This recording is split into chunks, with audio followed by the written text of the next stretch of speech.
Hello everyone, Earl Henderson, Primordial Defense. Thank you for watching.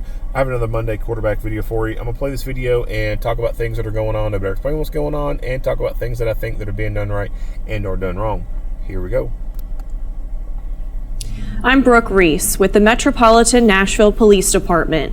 This is a critical incident briefing concerning Saturday night's fatal shooting of a man who came at officers with a knife after a brief confrontation on River Road Pike just after 6 p.m.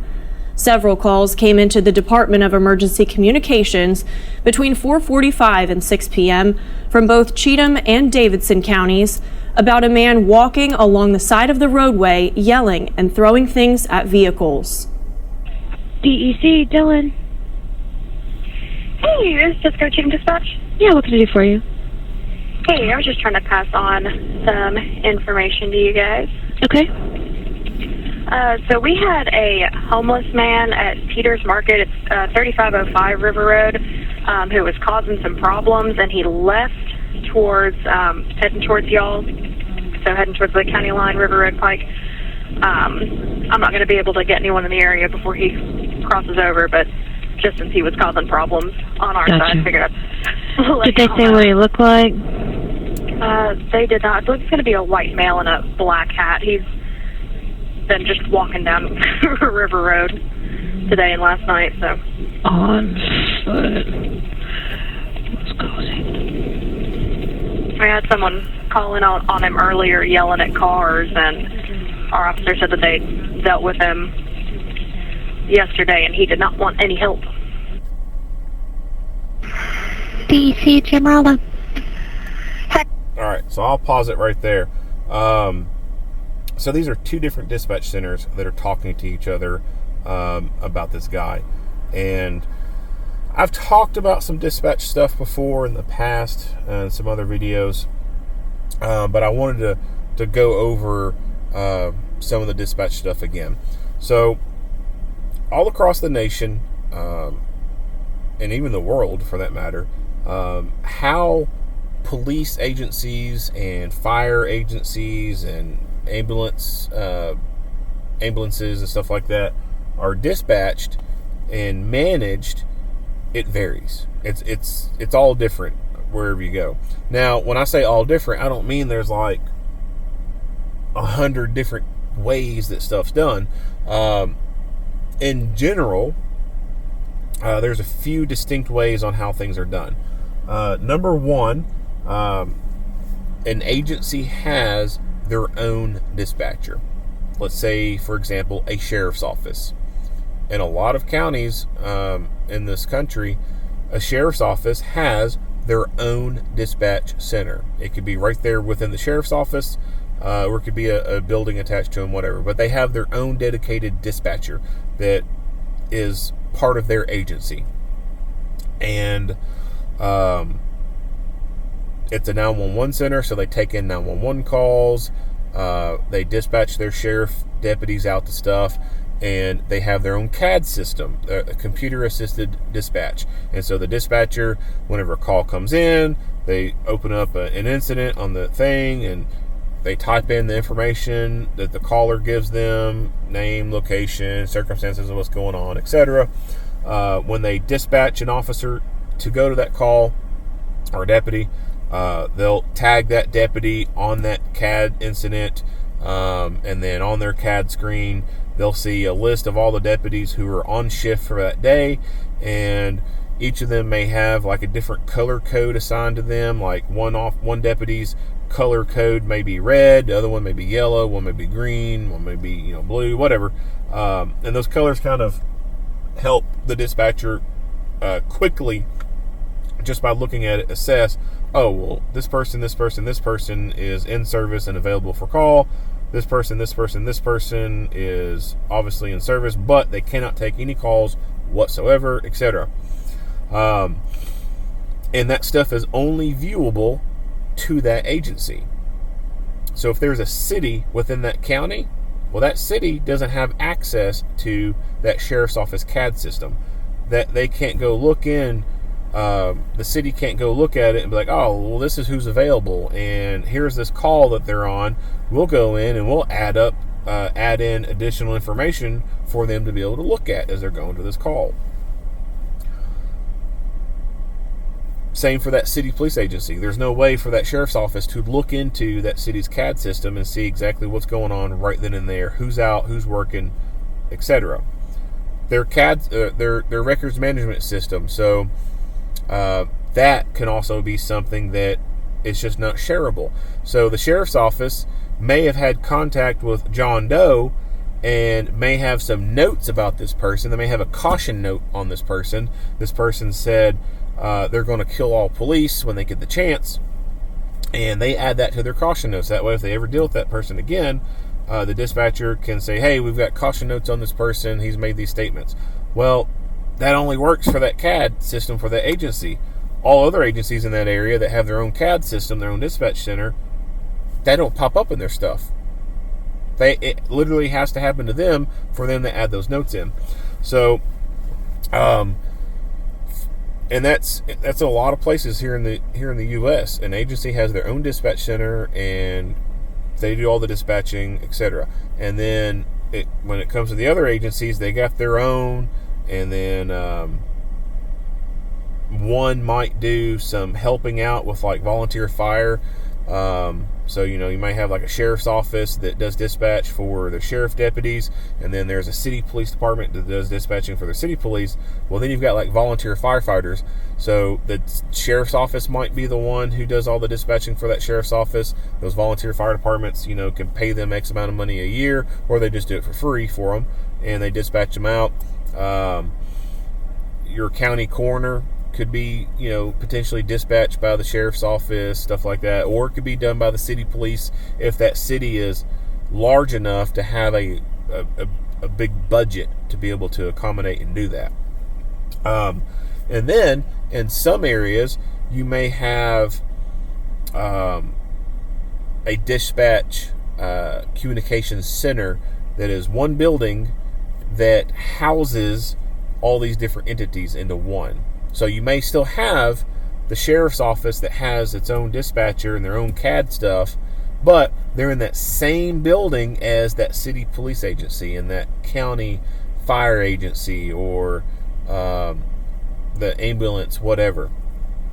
They might not be able to make all their stuff match together. They might have to log in to another thing to see stuff, but they're all under the same roof, and they can at least look at each other or whatever and say something. And then there's some places where that same thing, one building, they all use that one CAD system. It's all built into that, and there's multiple dispatchers. There's no particular person that works for this agency and only does for them. It's basically another company of sorts. And they'll dispatch for all, depending on what they're assigned for that day or that night. If they're assigned to do 911 calls only, they sit there at the 911 desk and take 911 calls. Or if they are going to say, hey, you're going to dispatch city police and fire tonight, then that's what they do. They just stay concerned with dispatching for them and taking calls in on the non-emergency line, whatever. Then there are 911 call centers that will take 911 calls, and they'll field some information, and then they will send that to another entity, for example, the sheriff's office, and send them that information like, hey, we got this 911 call, blah, blah, blah, blah, and the sheriff's office or the person who does dispatching for the sheriff's office will do that then.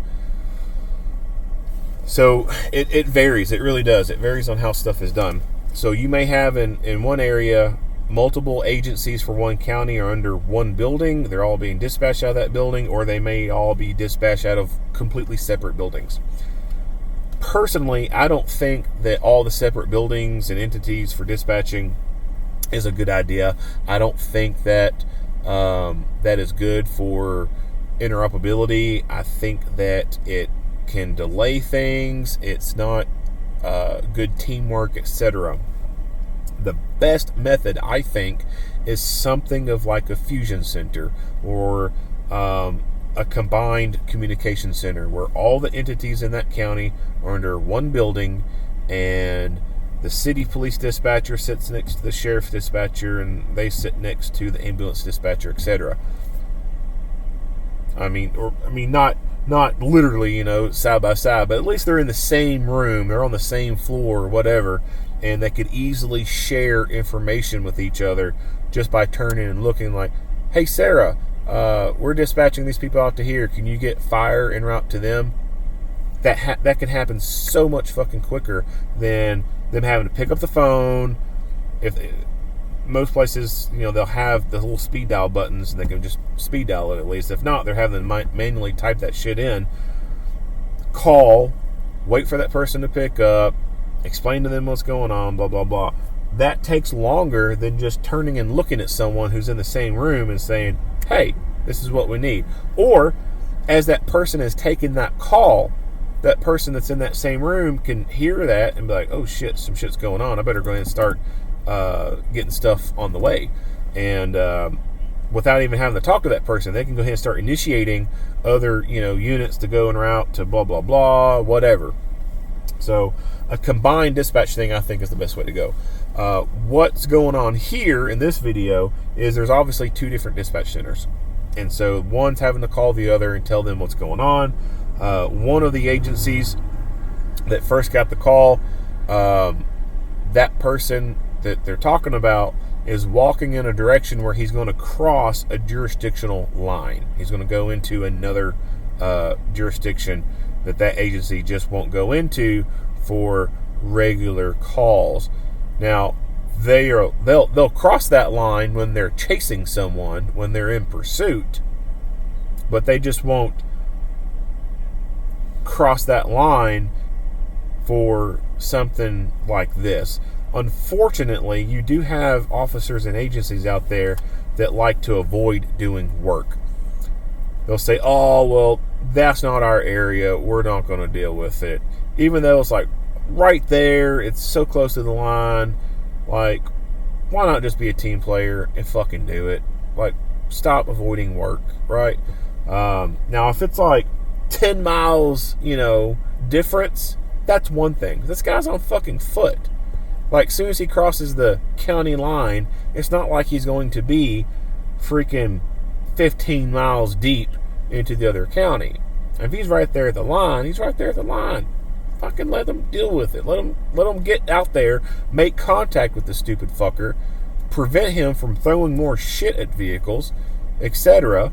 And then when that other agency gets there, let them take over. Let them take primary within their county.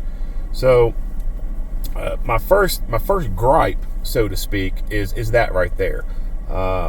They could have made a good faith effort to have someone be en route to that location, make contact with this guy, even though he might be 200 feet past the county line, whatever, that 200 feet past that jurisdictional line. Still have someone go over there, make contact with him, and get him to stop whatever the fuck it was he was doing that was causing a potential danger to other motorists. I forgot where I was going with that. Oh yeah, the different dispatch centers. So there's different dispatch centers, and sometimes they all work under a different roof, and they're all separate from each other, and there could be time delays in getting stuff done. And I just don't think people realize that. And they can't always see what the other person is doing. So there are databases that are shared. For example, NCIC, National Crime Information Center. That is a database that all agencies in the United States can access. It's a shared database ran by the FBI. Your county sheriff, their CAD system, their records management system, it may be only accessible to them. The city police agency just can't sign in and go look at stuff. They physically have to call someone and ask them if they have information on such and such.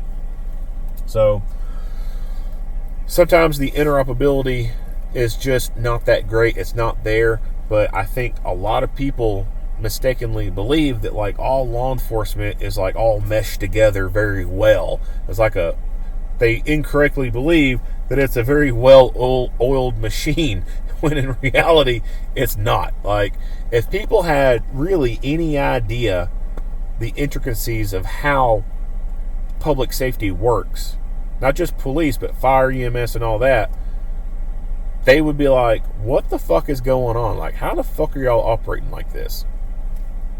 But people don't look into that stuff. They don't care so long as shit's getting done. But I can tell you that shit could be a whole lot better than what it is. And it should be a whole lot better than what it is when we're talking about safety and security of people and their property.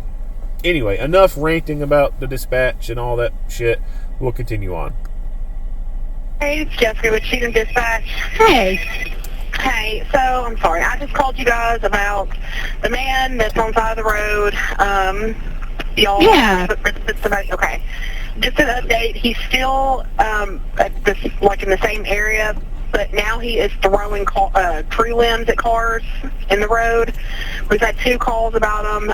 One, he hit her car and she just kept going because she's like terrified of it. Yeah. And the next one, the same thing. So. All right. No, it's okay. We'll update it. 8243 is the address now. Well, 8243?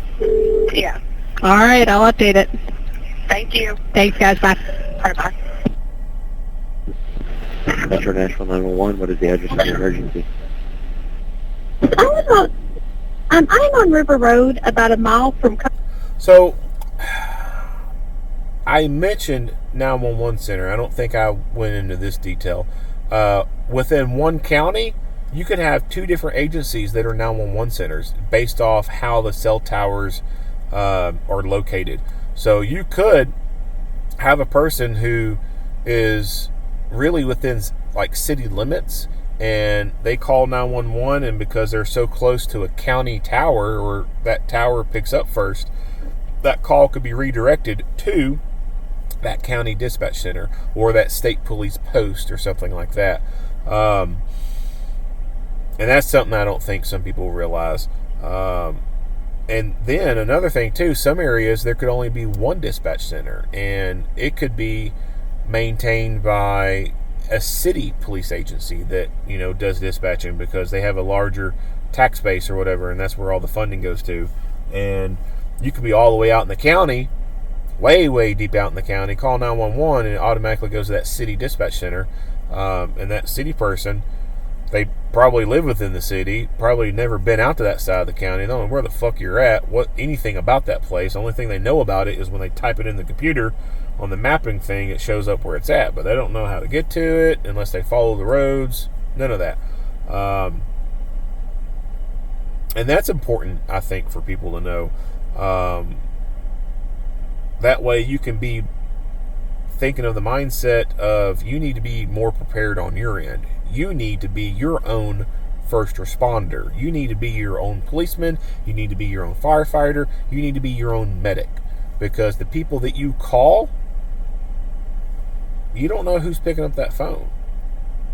You don't know if you being all the way out in the county, it's going to be a county agency that picks up that phone and stuff happens right then and there. Or if it gets redirected to some other location, they take the call. Then they have to forward that call to another agency, and the 10 questions that you asked or you had to answer, you now have to re-answer those 10 fucking questions. It's a bullshit process, in my opinion, when you have multiple different entities doing all this dispatching stuff.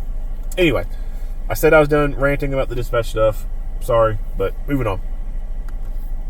Cumberland Heights, and there's a man, I don't know if he has a stick, a gun, and he's like waving it out on the road. And Okay. it's hard to tell because he's in the dark, and we just drove past him. Okay. Give me 1 second. Do you have like an intersection on River Road close to where you were at?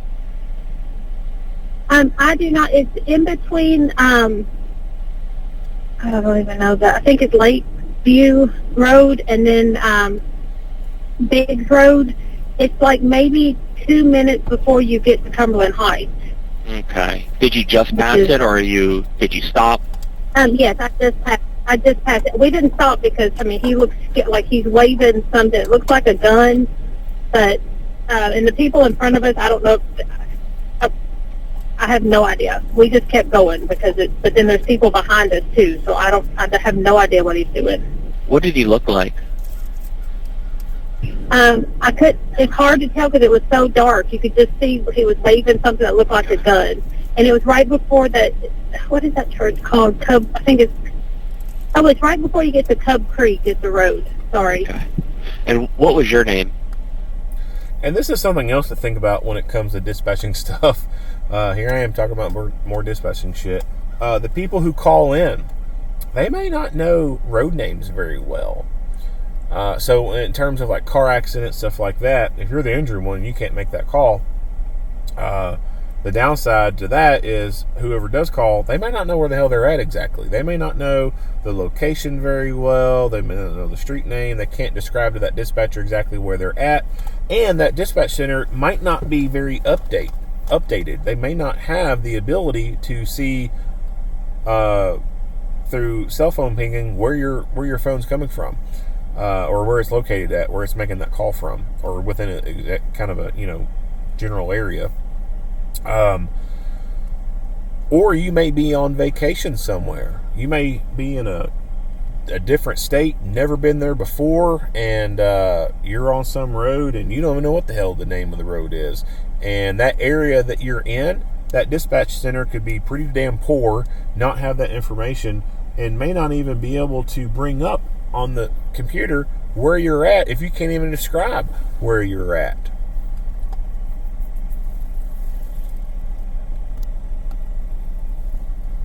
It's hard to tell. It looks like he's wearing a big jacket. If I was guessing, he kind of looks like an older man, do you think? Yeah. Okay. It was really hard to tell because at first I thought it was a deer because the people in front of us put on their brakes, and I was like, oh, be careful, there's a deer. And then we got up there because I thought it was antlers, but it was actually him waving. It was really kind of crazy.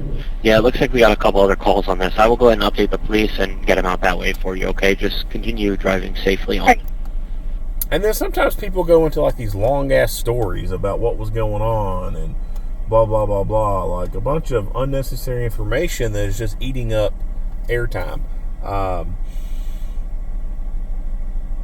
I wish that there was like a national push, or at least from a state perspective, each state do it, but it'd be great if it'd be a national thing. Like federal government says, hey, if you all want to continue receiving federal funding, this is stuff you need to do.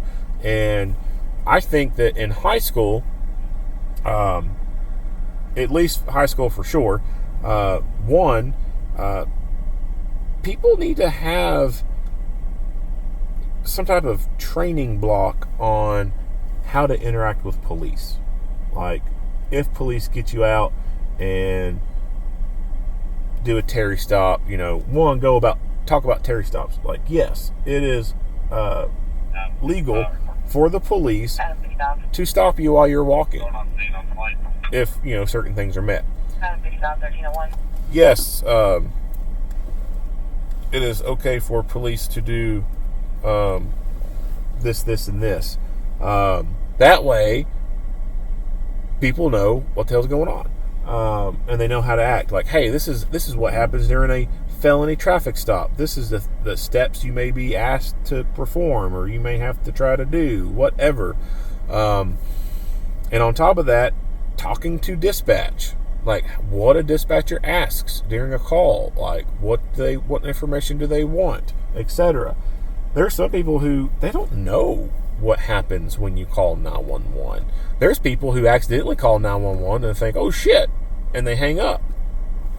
Well, they don't know that then creates work for that dispatcher. That dispatcher just can't be like, oh, well, call disconnected. I guess, wrong number, right? No, they have to call that number back. They have to try to make contact because it could be someone who was being attacked by a killer and the phone got snatched out of their hand and turned off. A domestic abuse kind of thing. So just something like that. Like, hey, if you accidentally dial 911, don't hang the fuck up. Like, talk to them like, oops, I'm sorry, I accidentally called you. Otherwise, you're just having to create more work. That dispatcher is going to have to stay on task, trying to track you down, figure out what the fuck's going on, when they could be doing something else more productive. CPR, first aid is one of those things. But anyway, I feel like I'm ranting at this point. So moving on. All right, thank you so much. All right, thank you. 2 West Precinct officers, Ryan Thomas and Cameron Vandermarie, who both joined the department in 2021, arrived on scene 6 minutes after the last 911 call. You're about to see their body-worn and in-car camera footage. The man's face is being digitized until his identity has been confirmed and his family can be notified. A word of caution, the images and information you're about to see may be disturbing and difficult to watch. Viewer discretion is advised. All right, first things first. So he pulls right up to this guy. What are you doing, man? And then hops out the car. I don't think that this was the best thing to do, or is ever the best thing to do. I don't think that you need to be pulling right up onto people and then trying to get out of the car. When you look at vehicle tactics training, fights in and around vehicles, stuff like that, you will find that you are most vulnerable when you are transitioning either into or out of that vehicle, or right before or after you've completed that transition. So getting in and out of the car, you're very vulnerable. As you're approaching to that car and you get right up onto it right before you start the process of getting in it, you can be vulnerable at that point. And once you have got into the vehicle and closed the door, you can be vulnerable at that point. Number one, the transitioning piece, and then right after you've gotten into the vehicle and right before you get into the vehicle, why are those so vulnerable? Because you're out, either A, you're out in the open, you're right up beside the vehicle, and the vehicle is obviously not on or in gear at that point. So being on the outside, that means that you're out in the open. Now you can be less vulnerable at that point because you can move and get off the X. So it's better to be caught by surprise, so to speak. You shouldn't be caught by surprise because you should always be aware of your surroundings. But if something were to suddenly happen and you're on the outside of your vehicle before you ever start that process of getting in, that's better for you because you can get off the X and move away. As you are transitioning into that vehicle, going to sit down, after you've got into the vehicle and closed the door, that's a bad spot to be because you're fucking stuck. Like you are in that death box, and cars are fucking death box, unless it's an up-armored vehicle.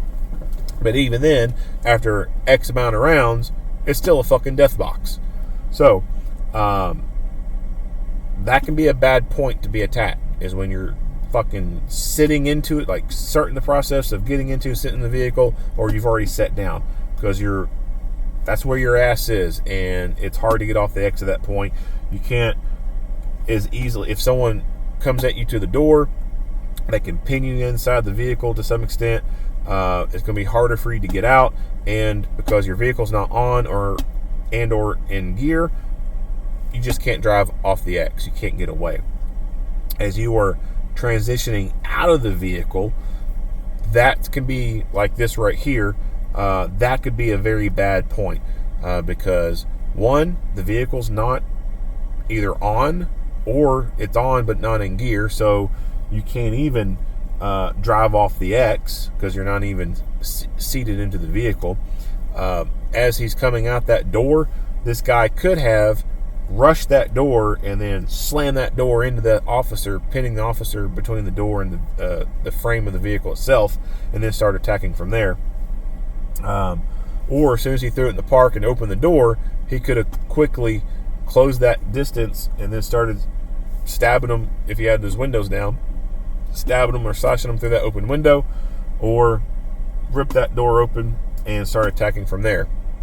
And again, that's a shitty ass place to be because you're in a seated position. You're stuck in one spot. You can't move off the X. It's almost like that game, little toy, boxing toy game as a kid, where you got like two fighters two boxers on each corner, and you're manipulating the controls, and they're throwing fists at each other, and you're just trying to pop one's head, and his head pops up. It's just like that. Like, you're in a fixed spot, you can't fucking do anything about it. So that's what I mean by you're most vulnerable in those points. So the best thing to do is not even pull right up to a person at all. The best thing to do is stop a distance before them. That way, if they start rushing at you the minute you pull up and park or pull up and stop, you can throw the vehicle back into a different gear and either go backwards or forward, depending on, what you need to do. Or you can, if you're in that transitioning phase, you can commit to going to a tool of some sort and getting that out and approaching that threat with a better reaction, with a better tool in hand, than be caught somewhat off guard and not have the opportunity to get a tool out to quickly respond to what's going on. So don't ever pull so close up to people that they could use that against you and rush you. Calm down. I got no right to walk on the street. What are you doing? Hey, let me tell you, I ain't got a drop of alcohol in me. I got to give me my life. I'm slowing them some of bitches. Hold on, I gotta play this again. I'm all right to walk on the street. What are you doing? Hey, let me tell you, I ain't got a drop of alcohol in me. I got to give me my life. Let me tell you, I ain't got a job because I'm alcoholic. No shit, really? I'm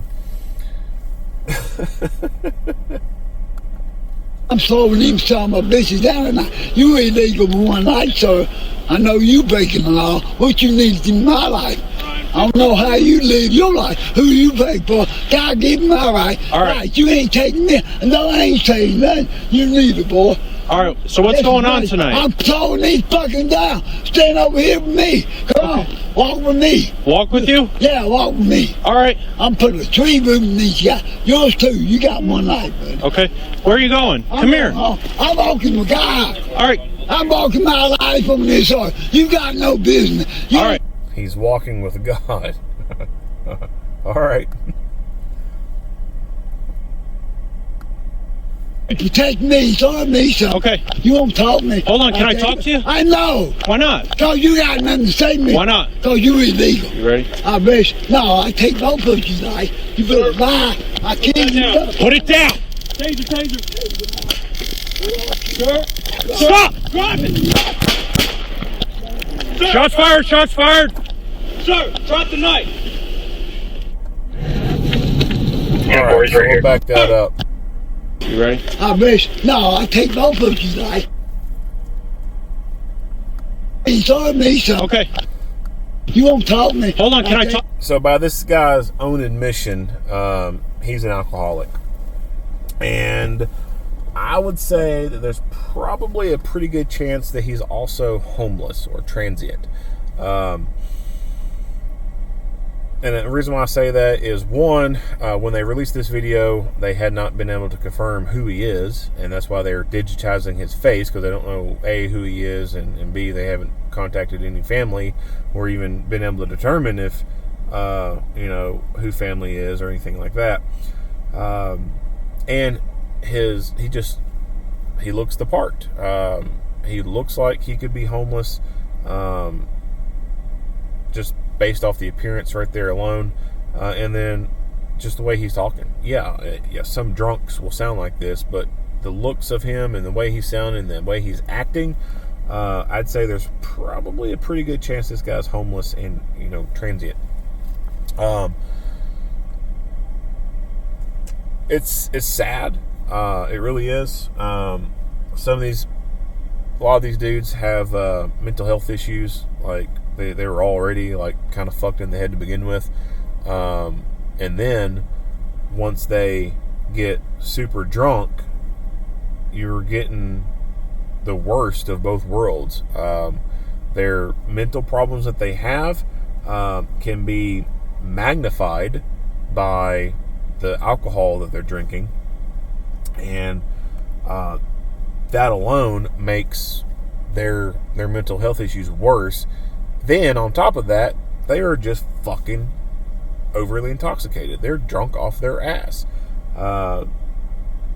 So some of these dudes, man, they come up with some off the wall shit when they start talking. And they act fucking crazy. They really do. And then really, honestly, some of them are crazy. Not all of them, but there's some that they're fucking batshit crazy. And once they start drinking, that makes it way, way, way, way worse. This officer that's talking to him, he's acting as primary officer, and he knows at this point, like, this dude's gonna have to go to jail. He's obviously manifestly under the influence of danger to himself and others. They've got calls on him throwing shit at cars, even though they didn't witness him throwing anything at cars. They got multiple calls on it. So generally, you know, when you get multiple calls from different people on something, that's a pretty good indication that the truth is being told at that point. Like, what's the odds of, 2-3 different people conspiring together to make up a lie to get the police to go do something to someone? I mean, it's plausible, but it's not very likely. So although they can't really, do much about the fact that he's thrown stuff at cars unless those people come forward or whatever, what they can do is arrest him for alcohol intoxication. Or in some places it may be called public intoxication, whatever. Here in Kentucky, it's alcohol intoxication. So they have that right there alone. They have enough to go ahead and detain this guy. And sometimes that's the best thing to do for these people, especially when they're in this manic fucking mode, because they are a danger to the public. They are a danger to other people when they start acting like this. And even though they may not have done anything right then and there to be very egregious, just the way they're talking and acting, and they're so drunk, it could inevitably lead to something. Now, with that being said, you have to look at the time of the year. This is November 12th when this happened. So it's getting into the cold season, obviously. And some homeless people, not all of them, but some homeless people will do shit on purpose to get arrested so they can spend the winter in jail where it's warm, they got a roof over their head, it's not raining on them, not snowing, anything like that.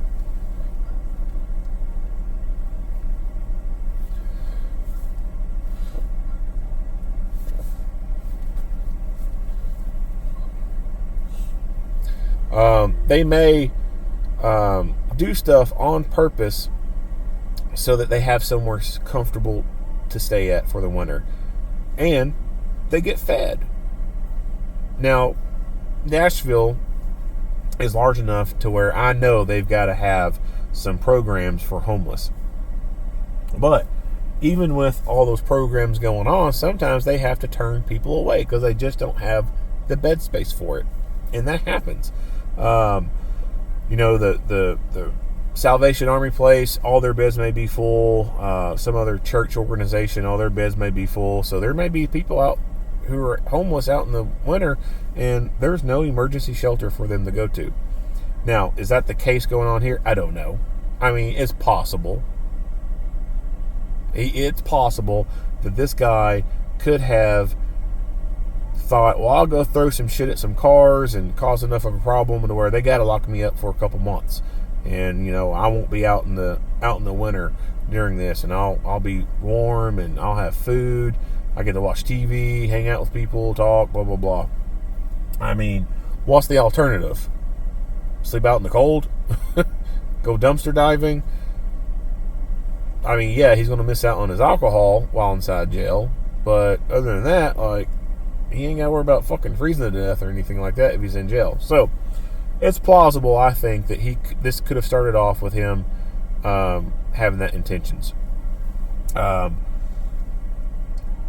it may not be that at all. It may be that He's just batshit crazy drunk dude, and he decided that he was going to kill a cop. And that's why he pulled that knife out and came at him.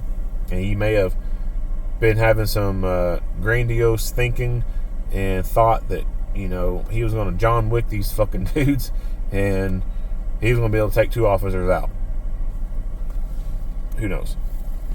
But the officer here, he's acting on primary, and you hear him say, "Are you ready?"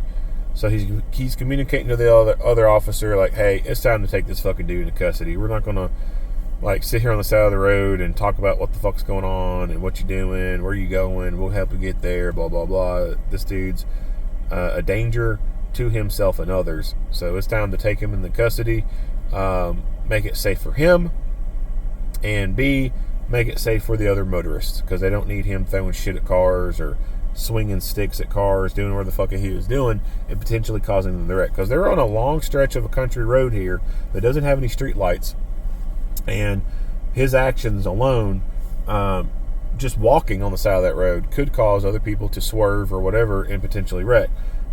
And then plus with him fucking doing shit like throwing stuff at cars, swinging things, that just multiplies the risk factor.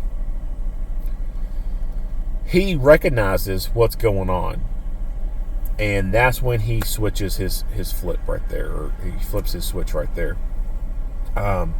He recognizes that he's communicating to the other. They're setting themselves up on the chessboard to take this guy into custody, and he obviously either A, doesn't want no part of that, or B, he's wanting to play this along and make it to where he's going to have to spend a good amount of time in jail, and he's going to be nice, warm, cozy, and full of food for winter. You got no business. You All don't right. protect me, so me something. Okay. You won't talk to me. Hold on, can I talk to you? I know. Why not? So you got nothing to say to me. Why not? So you illegal. You ready? I wish. No, I take both of you, like. You Yeah, better see, lie. right there, like instantly, he knew.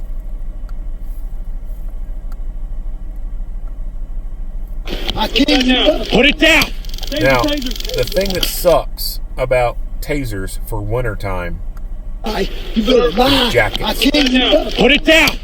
so he's got a decently thick jacket, and the probes, or the darts on those probes, they're not that long. They have to be short for a reason. You can't have a goddamn 4-inch fucking dart or needle on a probe go into a person. That's a little bit too long. So they make them long enough to where they can penetrate thicker clothing, but they can't be too long to where once it penetrates into a person, it starts hitting things inside a person it doesn't need to be hitting. And so because of that, when it comes to winter clothing, they're just a little too short to be effective. Now, the taser cartridges that Taser manufactures, used to be they had several different ones. Now they only got but a few. And the color on the cartridges, so you will either see the color yellow on the front of the cartridge, or you will see the color green in most places. It's either yellow or green. Yellow is a 15 foot. The wires inside it stretches out to 15 feet, and the probes are just a regular standard size. The green cartridges go out to 25 feet, and the darts on those probes are a little bit longer. It's an extended dart. Those cartridges are primarily intended for law enforcement and security to be able to deal with the fact that people have thicker clothing and you need a little bit more distance in some cases to deploy that taser. But like I said, even with that Green Bay door having a longer probe dart on it, it just sometimes is not capable of going through those thick jackets. So this is where pepper spray, in my opinion, comes in handy, especially for winter time because of thick jackets. So anytime someone has a thick work coat on like that, I think that the best thing to consider is getting pepper spray out. because you have such an increased likelihood of those probes not going through that jacket. Pepper spray, although it can cross-contaminate you and other people, especially depending on how the wind's blowing and if you're indoors and stuff like that, that's the downside to it. But you paint somebody's face with pepper spray, that's going to cause them to stop what they were doing, or at least slow them down and make them ineffective at what they're doing, that they can't be a more successful threat towards you. Now, there are some people that pepper spray doesn't really have any effect on. I have not come across any of those people, thankfully. Everyone I've sprayed, it has done its fucking job. I got the desired effect out of spraying. Anyone I've ever sprayed, it's caused immediate involuntary eye closure, and has caused a sensation for difficulty breathing, because they inhale it, they start coughing, a bunch of mucus starts coming up. Pepper spray, if you've never been sprayed with pepper spray, it will fuck your world up. It sucks. For like training purposes, to be certified to carry the stuff, you got to be or to use, for law enforcement and security to be able to use the stuff, you got to be certified in it, you got to be trained on it, and usually that means you have to be contaminated with it. And so I've been contaminated with pepper spray more than once, and I've been shot with taser more than once. I will tell you, hands down, 110%, I'll take a fucking taser ride before I'll ever take another squirt of OC to the face. That shit fucking sucks. It doesn't just hurt in the immediate right then and there. That shit fucking hurts well after you've washed it off your face. You get sprayed in the face with pepper spray, and then 10 seconds later you take a garden hose and just let that hose run for 10 minutes over your face, and you try and wash that stuff off and get it out of your eyes. Hell, 20 minutes you let it run over your face, and even put some soap on it. You're still going to feel that shit like an hour later. It fucking sucks. But unfortunately, I just think that all across the board, people have forgot about pepper spray. People are so used to going to taser now that it's like pepper spray has taken a seat on the back burner. And I really wish it wasn't so. I really wish that we'd see more people deploying pepper spray, because it is a very, very useful tool and is very good at stopping people. Now, it is a pain compliance tool for the most part.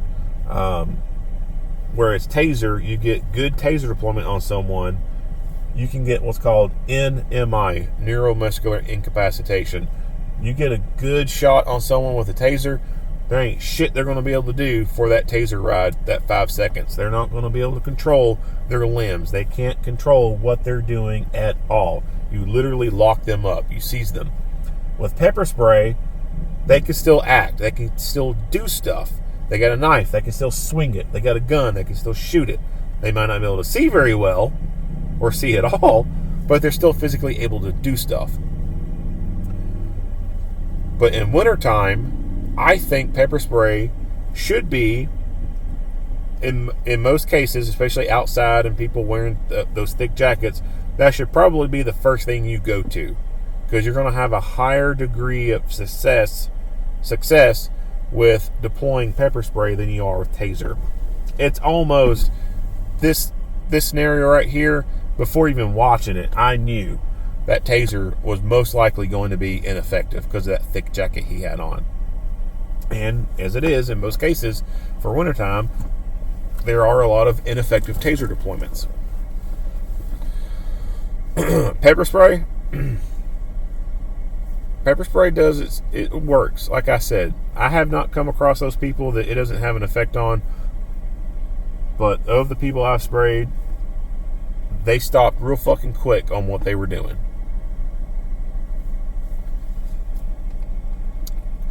If he had sprayed him with pepper spray, would that have prevented them from having to shoot him?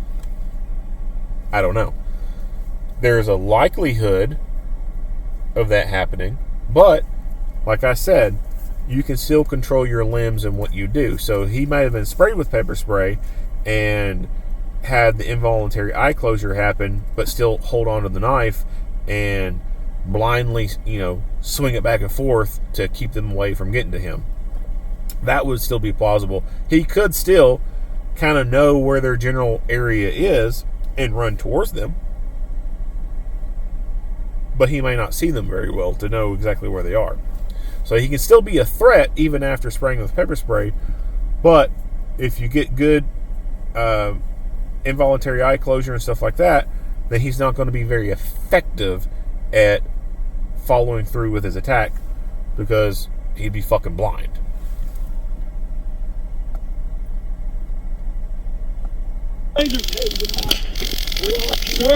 Stop! Drop it! Shots fired! Shots fired! Sir, drop the knife! So it looks like to me... Sir, stop! Drop it! Sir. Shots fired! Shots fired! I can't tell if this officer fired or not. Sir, stop! Drop it! He might have fired. I think I could kind of maybe see some gun smoke come out the bottom here, but I'm not 100% sure. Sir, stop! Drop it! Sir. Shots fired! Shots fired! Sir, drop the knife! 10-4 is right here.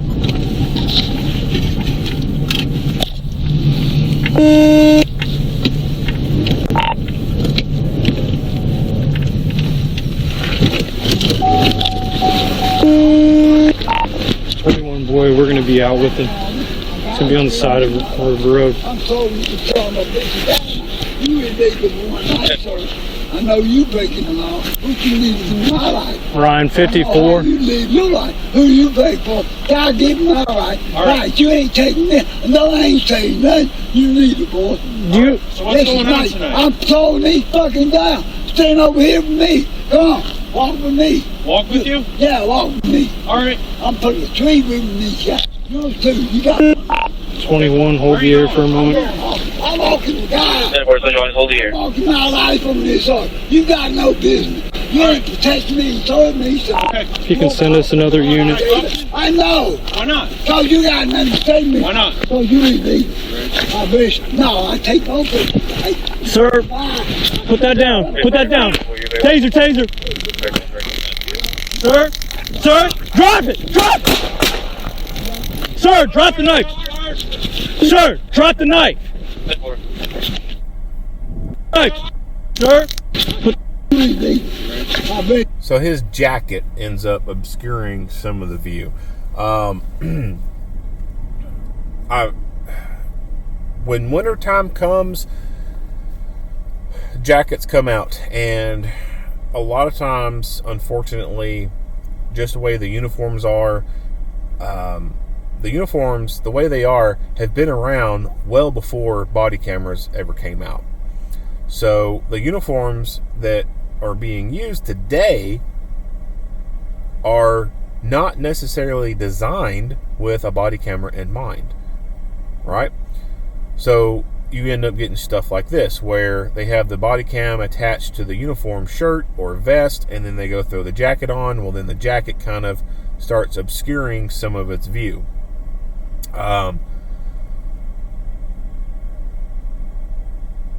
There are different ways that agencies wear uniforms and whatnot, how they have their people equipped. So this officer over here that you can see within the field of view, it looks like to me he has an outer vest on, and you can see the front of his vest. It looks like No. Why not? So you got has nothing to stuff say to on me. it. Why not? So you leave. No, I take no picture.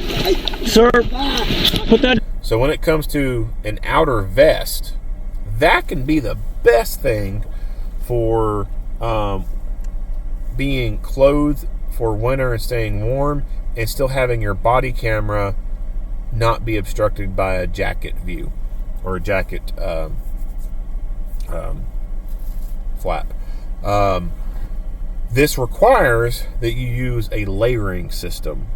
And so that means you have to put more effort into doing this and preparing for it. You got to keep up with what the current weather is going to be like and what the projected weather is going to be like.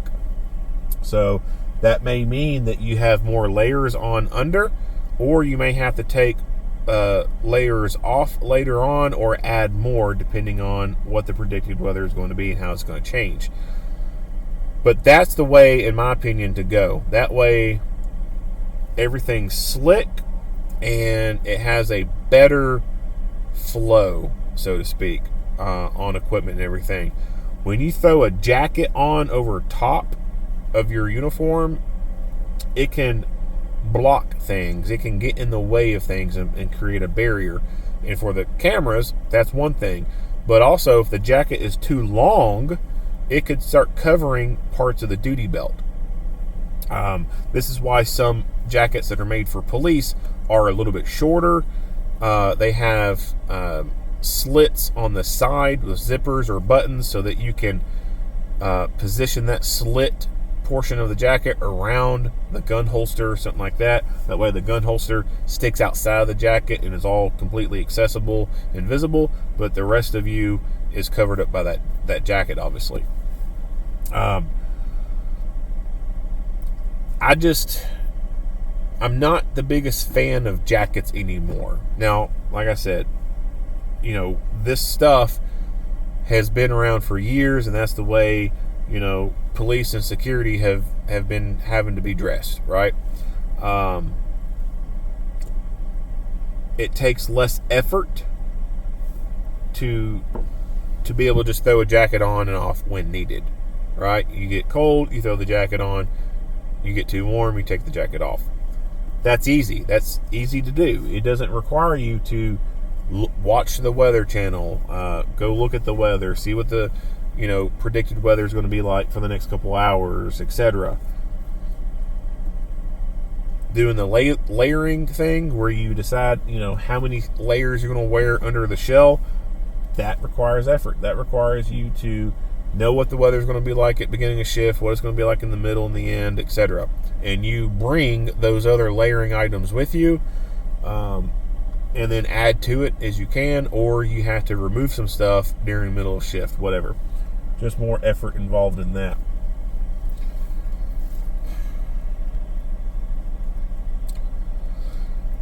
Now, when it comes to body cameras and jackets, when I was predominantly wearing a jacket when needed, I would zip the jacket up in the front up to the body camera itself, and then have that zipper go in behind the body of the camera itself. And of course that meant, like, from mid-chest up, the jacket was unzipped, but that worked out for me because that left a vent, so to speak, for hot air under the vest to come out, but my lower extremity still be covered up with a jacket, and my arms be covered with a jacket. But the way I did that zipper, I never had an issue with the jacket flapping over front of the camera and obstructing the view. Now that works if you have a camera that is midline. If you have a camera that is on a breast pocket, that's obviously not going to work. So if you got a pocket oriented kind of camera that's off to the left or right of your midline, then obviously that technique's not going to work. There are some jackets out there that have tabs sewn onto them so that you can clip a camera to it or clip your microphone onto, which is mostly why they're there. But you can still use that tab to clip your body camera onto that. That way, if you know you're going to be wearing that jacket for an extended period of time, you can have that body camera mounted to the outside of that jacket. There is a company, I don't forgot the name of the company that makes this camera. I want to say it's called Body Camera. But their camera is essentially, it's an Android-based operating system. You basically are taking a Android phone, a smart tablet or whatever, or a smart device, and it is the body camera. And you strap it onto your body, and you can get these little grommets to put on your uniform, so that you have a hole in your uniform, and that little grommet keeps the rest of the fabric from ripping the rest of the way, but it matches up with the lens on that body camera. So you could have that body camera under the uniform shirt, strapped around your vest, put your uniform shirt on, and that little hole with the grommet around it will pair up with the lens on that camera. So that way, on the outside, it's all completely slick. There's nothing visible as far as the camera itself other than that hole for the lens. And I've seen that done for jackets as well. So if you know you're going to be wearing a jacket for an extended period of time, you can take that camera and have it to the outside of that uniform shirt, and then throw that jacket on top, and then it sinks through, so to speak, that hole right there, and you're able to see everything as you normally would because the camera's unobstructed. That's kind of neat and cool, whatever, but if you have an externally mounted body camera, well, then it can be pretty difficult to do something like that. I wish that uniform manufacturers had more options out there for cameras and stuff like that, but it's kind of limited out there. And the reason being is because each agency does something different with cameras. You know, either they got different brands, different models, different ways of how they mount them to their body, etc. So I can't say anything negative about the uniform manufacturers not having a bunch of options, because it would be not a financially wise move on their part to produce all these different jackets for all these different camera models and different ways of carrying. It would just be a big waste of money. But like I said, the best thing I think to do as far as a uniform goes is utilize the layering system. Yes, it requires more effort, but at the end of the day, your camera's not going to be obstructed, and the biggest benefit is your tools are not going to be obstructed by a jacket. You're not going to have to fight a jacket to get to your gun. You're not going to have to fight the jacket to get to your pepper spray or anything else. Moving on. No, I take both of them. Sir, put that down. Put that down. Taser, taser. Sir, drop it. Deploys taser. Taser is ineffective. He draws gun and he fires, but he still has taser in his hand. Sir, drop the knife. He drops it. Sir, drop. And goes two-handed grip. I just wish he would have dropped it a lot sooner. And this is an issue sometimes when it comes to people having things in their hands that they don't need to have in their hand anymore when it comes shooting time. Sometimes you'll see people holding keys, holding a radio, holding a flashlight, clipboard, something, in their hand, or a taser, and it comes time to shoot, and they're still holding on to that thing with that hand, and they're either deliberately shooting one-handed, or in the case of like smaller things like keys and flashlight, they try to put both hands together and get a two-handed grip, but their two-handed grip is obstructed by that other object in their hand, and they are essentially only firing one-handed at that point.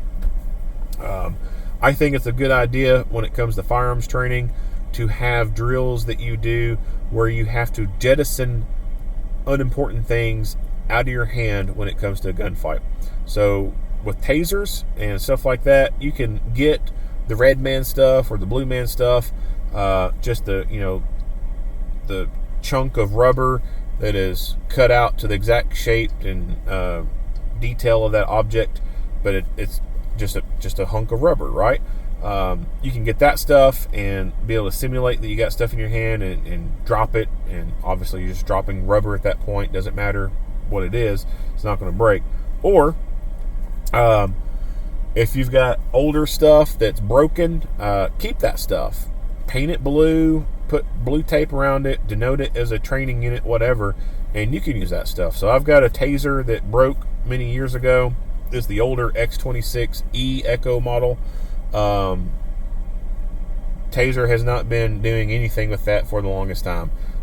They've discontinued it and gone to something else. So trying to send it in to get fixed ain't gonna happen.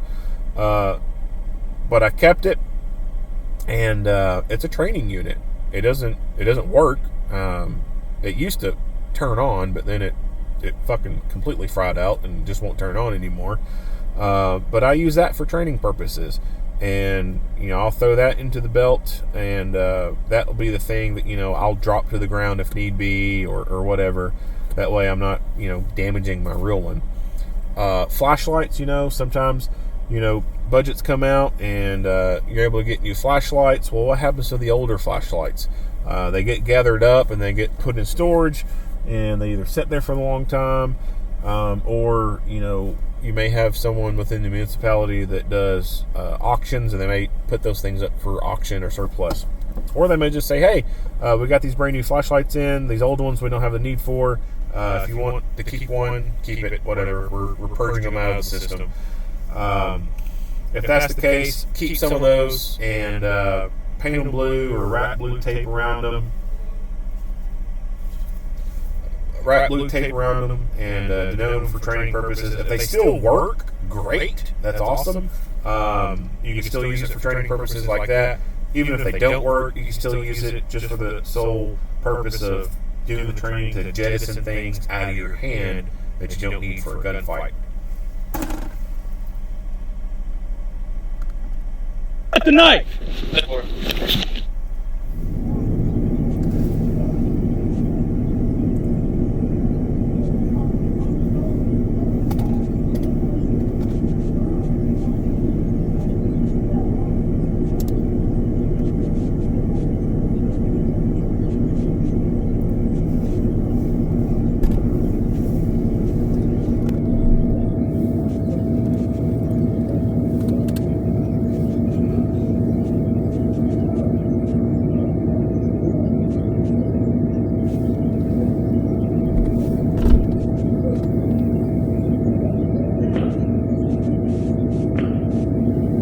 So, in that view right there, you could see and hear the taser being fired.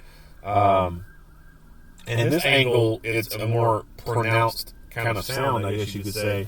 But for those who don't know, inside the taser cartridge is a primer. Kind of like a primer that you would find in a bullet casing.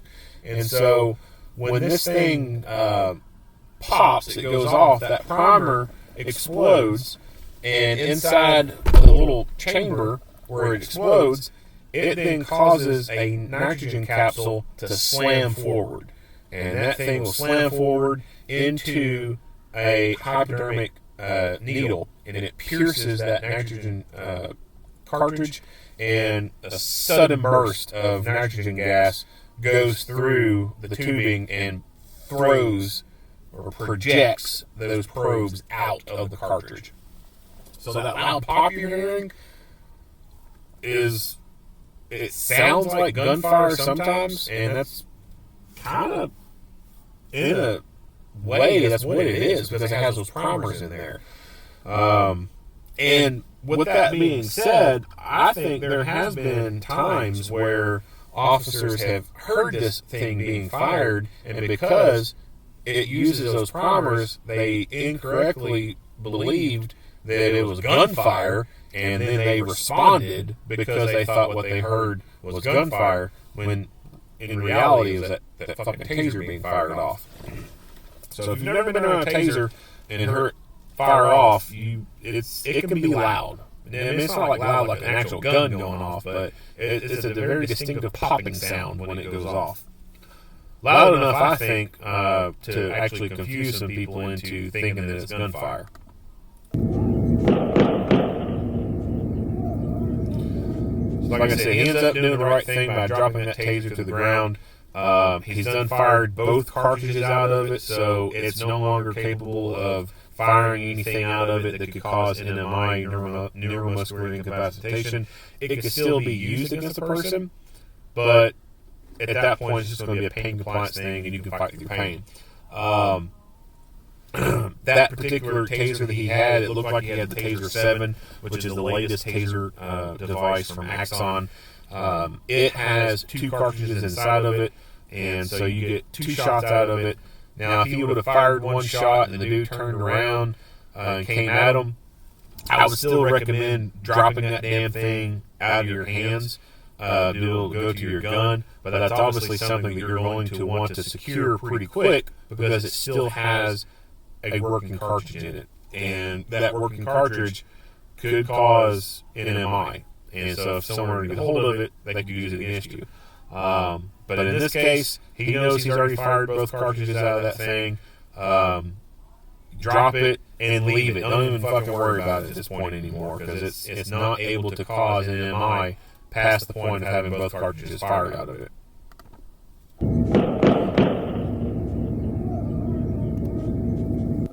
The officers rendered aid to the man until medics arrived. He died at the scene. The Tennessee Bureau of Investigation. All right, so this guy, he made his choice, and this is what happened to him. Now, why did he do this? I don't know. I don't know for sure. It could be that I'd say one of 3 things. One, he did all this shit with the intention of being put in jail because he's homeless and he wanted a place to stay for winter.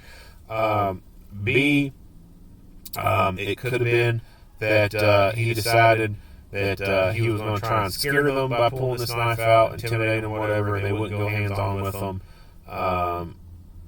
Which, to a rational mind, you're thinking, well, that don't make fucking much sense at all. Why would someone think about that?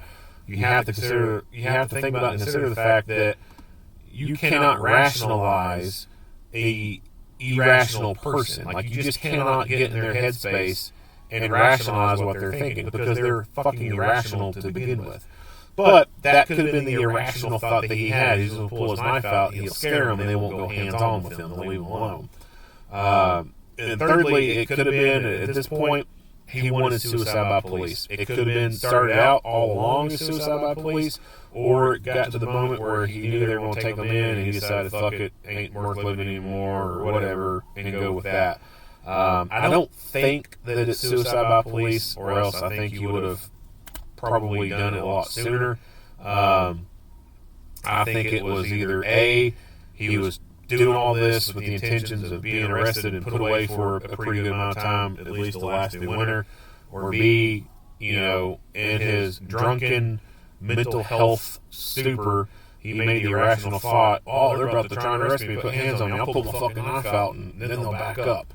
I would say that's probably what was going through his head. Obviously, that was not the best choice for him to make, because it ended up killing him. Not much else to say about this video. If you like what you hear and see, go ahead and give me a like and a share. If you have not already, hit that subscribe button and stay tuned for more Monday quarterback videos. Earl Henderson, Primordial Defense, thank you for watching.